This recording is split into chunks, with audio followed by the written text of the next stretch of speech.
Yep, there the jaws. Under them again with the PK, they're gone. There it goes.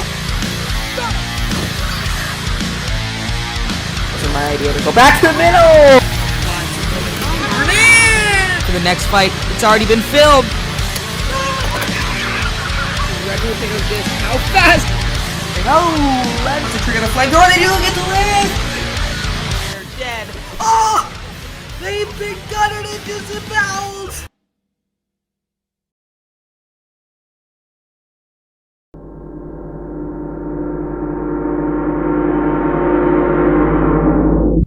Ladies and gentlemen, the postseason. I forgot we have to film our seed reveal. We'll do that before we're done. Ladies and gentlemen, we've been waiting a long time. And we have quite possibly the greatest hex bug postseason of all time. Lined up right now. Our first fight is the #1 seed, Bite Force, taking on the surprise 16 seed, the Giraffe. It's probably the worst fight, apart from Bronco versus free shipping, but, you know. Stop revealing fights. You never know what can happen. Bite Force only has 3 forks. You never know, man. You never know. I predict Bite Force will still probably win. Yeah.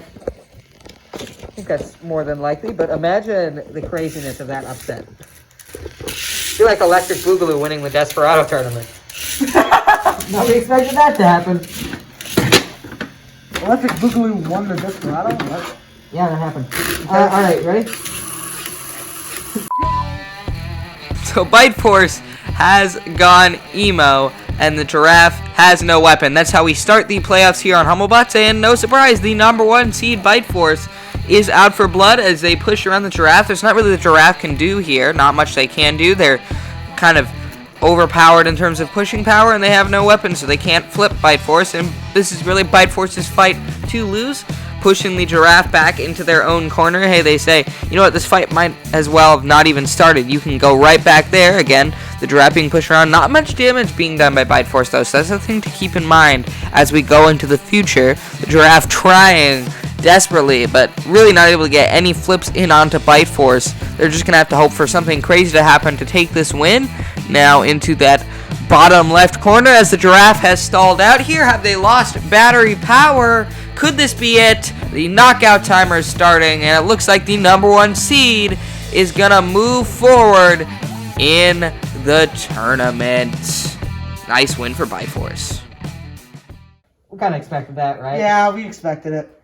But Bite Force stayed alive, and he will fight the winner of Blacksmith Warhawk. Do we have a rematch? Find out next on Hummelbots.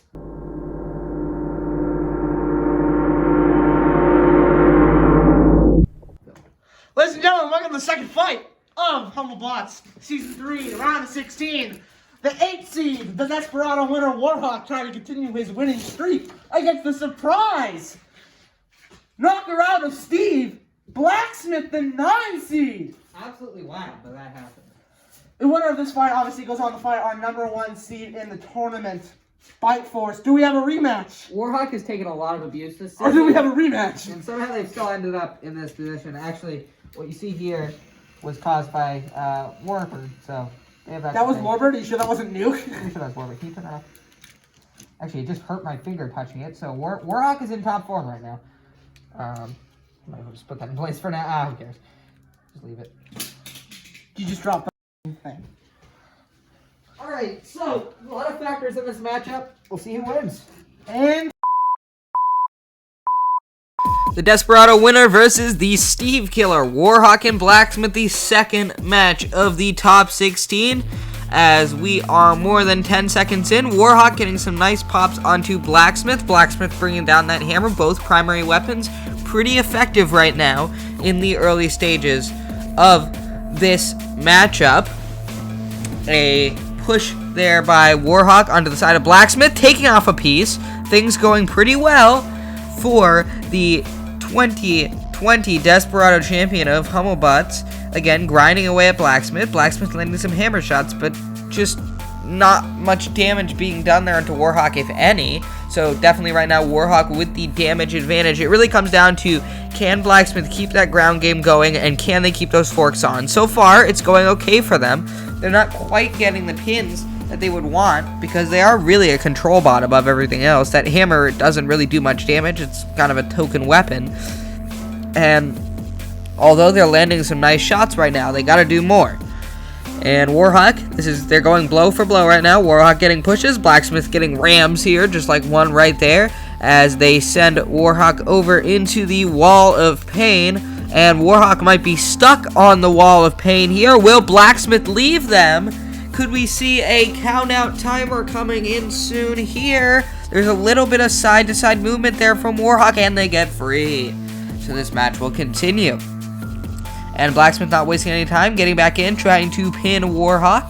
Blacksmith trying to swing this fight back in its favor. And Warhawk spinning down that weapon momentarily, now firing it back up, and trying to grind away at the side of Blacksmith, who gets another pin, dropping that hammer. You can see it up close and personal thanks to our ring level camera. It's not a ring, it's a box, but you know, who cares? It's not even a box. It's a box, because rectangles can be boxes. Anyways, back to the fight. Back at the Hummelbots logo they were. Now, both bots pushing into the red and now blue squares. Under a minute left to go in this fight. This is going to be a very tough judge's decision. Right now, I'm not sure who I would lean to. I would give Warhawk the nod at the moment just because of damage and how close it's been, but Blacksmith could start winning at any moment here. Nice ram by Blacksmith. They're starting to pile up control points for sure as this matchup progresses. Warhawk not helping itself by getting stuck every 5 to 10 seconds. And another nice push by Blacksmith as they send Warhawk into the jaws of pain, inverted straight upwards. I'm surprised they released so fast. I think it would have been better if Blacksmith had caught and not released. Now the floor flipper coming up, missing on Blacksmith. And now it's pinned under that floor flipper. Neither bot moving very well. Blacksmith moving a little bit more than Warhawk. And now both are jammed up. I think we might have an unentanglement here. Wait. That's not supposed to happen. I think we're going to stop the fight here. Yep. And let's see what the official ruling is. That was a weird moment. I think the entanglement may have caused Warhawk to shut off. Let's see what the judge says. We're gonna turn Warhawk back on here because it was likely that entanglement that caused them to turn off. So we'll continue the fight here because we don't want it to end like that. No, we can't have it like that. You just turn them off. Oh, I did do it. All right, so we'll say what? 15 more seconds on the 15 more seconds. All right. 10 or what? 3, 2, 1, go. Okay, we lied. There are 25 seconds left in the match. What will happen in these pivotal final moments as Blacksmith getting some nice shoves in, trying to assert their dominance as we head down the stretch. But what's that? A fork coming off of Blacksmith. Huge damage in the final seconds of this fight by Warhawk. And they have a little bit left in the tank here as they will go the distance. Wow, okay. Tough JD coming up. Wow, what a round. Warhawk! No, it's so tough! I was convinced. Blacksmith was gonna win, Then the fork comes off! Oh, man. Folks! We're gonna have to, this is gonna be the toughest decision of the season. We'll be right back. We will be right back, folks. So, a bit of a gift from the heavens with the entanglement that happened. Ladies and gentlemen, this was the closest fight we've ever had. For Warhawk. And that's the reason why they ended up being in this fight in the first place, is the end. This is one of the closest I think we've ever had. 4-3. In favor of your winner. Hold on. We just want to give a little more context. Towards the end of the fight, that's really what decided it for us. The end really decided the fight. Because we would have leaned heavily towards Blacksmith, and that's what made it so tough. Was because we would have given Blacksmith all the aggression, maybe most of the control, but nothing to damage. Nothing to damage. And that's why, in the end, when Warhawk made that comeback, we felt like 4-3. We're getting a rematch, folks. Warhawk going Bite against Force. Bite Force. All right, we'll be right back with the next part of our Bite Force side of the bracket. Warbird Plow. Oh, man.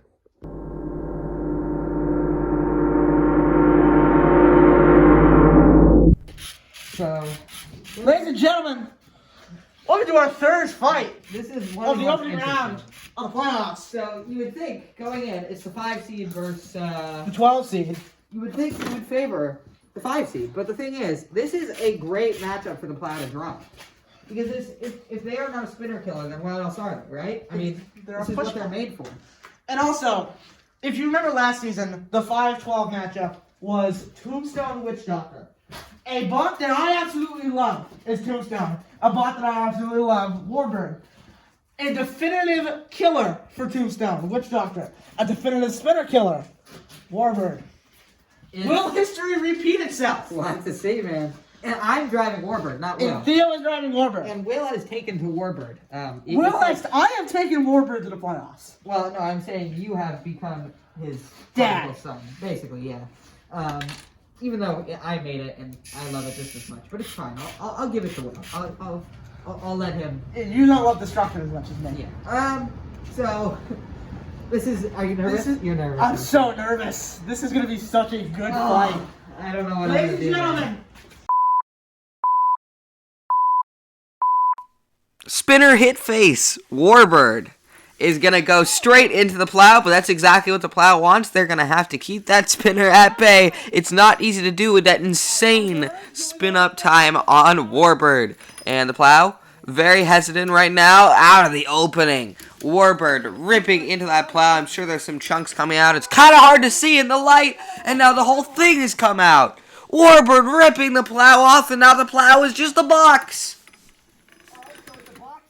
And the Plow getting a pit in onto Warbird there. The box can push apparently, but at the same time, the axe on Warbird is somehow getting under the Plow despite being over it. I'm not really sure how that works. Did we see that hit? That was absurd. Can we watch that again, please?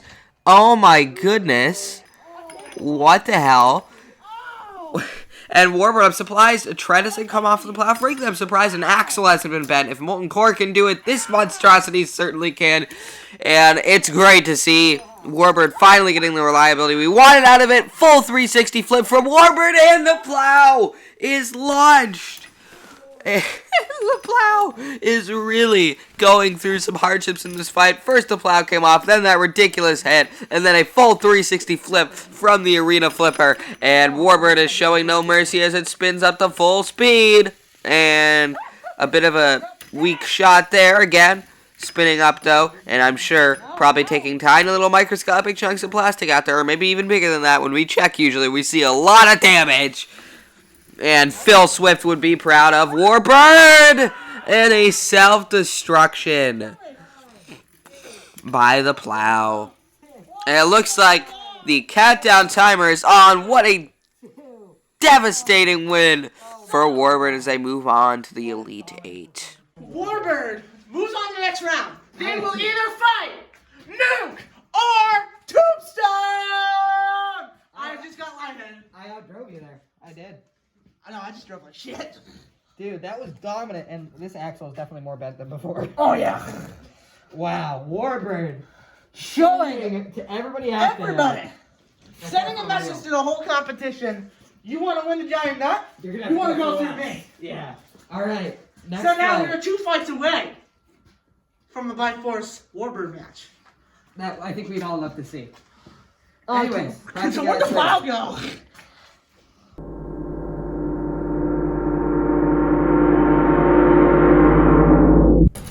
I just want to start this off by saying, look what Warbird did the Rotator's piece. Yes. That's split completely in half. The thing is a monster, okay? Anyway, on to the fight. It's also the only thing to have ever torn off the Plow's Plow. Yes. Oh, Nuke did, but no, Nuke didn't. No, it didn't. It's not. It did not. So, Biggest the final fight fight. of the episode. Nuke, Tombstone. No idea who's going to win this. I have no idea. Even if Nuke loses that blade, it's still anyone's fight. We have no clue what's going to happen. Tombstone really needs to take off that Plow. Absolutely. They really did. All right. And apparently he's spazzing out. That's cool. All right. Can't help it. 2, 1, fight. Oh, and then there's the weapon. Did Tombstone just shut off? Yeah. We may have to do this because I think he needs new batteries. Yeah, I think you're right. It seemed like it was really low to me. All right, we'll be right back. All right, so we changed out the batteries. We're going to try and hold Nuke's blade in place. I don't think it will, but hopefully the fight will actually happen now. All right, let me turn on. Still doesn't sound right, but it's fine, Theo. We'll see. Theo, it's fun. Yeah, because I just broke my brand new tombstone. Yeah, because I'm going to do that. All right. Of course, we have a dangerous first collision between the two robots, but the second sees Nuke losing its blade, and now he pushed by Tombstone. Since when does Tombstone get under a robot like Nuke, who is now driving back and forth, stunned, and they're going to be even more stunned now as that tread loosed on Nuke, and now a massacre could be beginning here. But Tombstone stuck. Will we start the timer on them here? They do get off, and now maybe Nuke's best chance of winning down the drain as Tombstone launches its own piece. Nuke not moving that much, but now it stirs. It can still move out of its own circumference. And Tombstone still going into attack here. I think it wants the knockout. And I think Nuke is just flat out giving up on this fight. I mean, it can still move. I don't know why it's not moving. I think the driver just wants it to be over because he thinks I'm rigging the fight. And we continue here. So Nuke, little pin there onto Tombstone, and Tombstone having trouble getting stuck on the paint. That back part does have issues with that from time to time. And now a little bit of crab walking from Nuke here near the center. And it looks like, it's stuck onto, Tombstone is stuck onto Nuke's missing tread. Getting off of it now, but stuck on the wall yet again. Nuke gonna loose it there, so it comes in for another crab walk. And the Jaws of Death getting involved on Tombstone as it gets stuck there twice. Now backing up and stuck on the wall. Nuke nowhere nearby to help it get off. And we might see a countdown. Yes, countdown started. Controller thrown. And Tombstone, has it just sabotaged its season? It has. Nuke moving on.